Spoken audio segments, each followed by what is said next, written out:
Сауда орталығында 3 мыңға жуық адам өз табысын тауып отыр. Мұнда саудагерлермен қатар тұтынушылардың да қарасы қалың. Ал сауда-саттық барысы мен ішкі тәртіпті қауіпсіздік қызметі қатаң бақылауға алған. Базар әкімшілігі мен қарапайым техникалық топ жұмысшылары ұйымшыл ұжым ретінде көптің көңілінен шығады. Оның бір дәлелі күннен күнге көркейіп келе жатқан базардың ішкі көрінісі болса керек.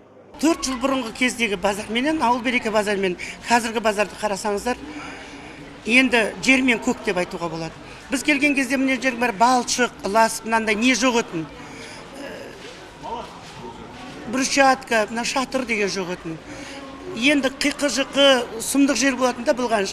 Біз соның барлығын өткіздік басымыздан. 1 жылдың ішінде базардың әкімшілігі қандай қызмет жасады. Мұнда бір күнде 30 мыңнан аса тұтынушы түрлі тұрмыс жабдықтарын тауып, қажетін қамтамасыз етіп отыр. Яғни заманауи технологиялармен жабдықталған орталық тұтынушылардың талап тілегін орындау басты мақсатымыз дейді. Ал келушілер тек осы орталықта таңдайтындарын жеткізді. Осы жанардан қарындастан постоянно ет алып тұрамыз. Жақсы, саудасам, отношениесі де өте керемет қыз. Соны ет аламыз, сүйексіз. Бүгін енді үйде бар еді, парыш алуға туып келіп, соны сұрап жатырмын.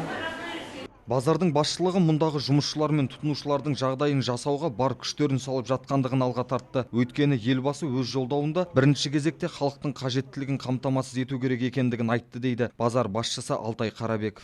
Біз жұмысты 2012 жылы бастадық.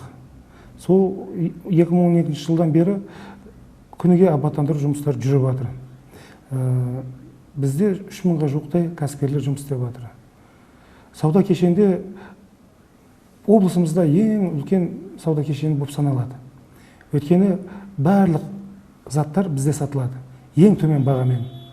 Базар басшылығы алғаш ашылған күннен бастап тұтынушылардың ыстық ықыласына бөленіп үлгерген орталықта одан әрі озық үлгіде жандандыруды жалғастырмақ. Болашақта мұнда демалыс орындары да салынады деп сүйінші сұрады. Мақсат тек облысымызда ғана емес, республика көлеміндегі алдыңғы қатарлы сауда орталығын айналу. Нұрболат Жолдасбек, Ермек Кеншімбек, 7/7 News.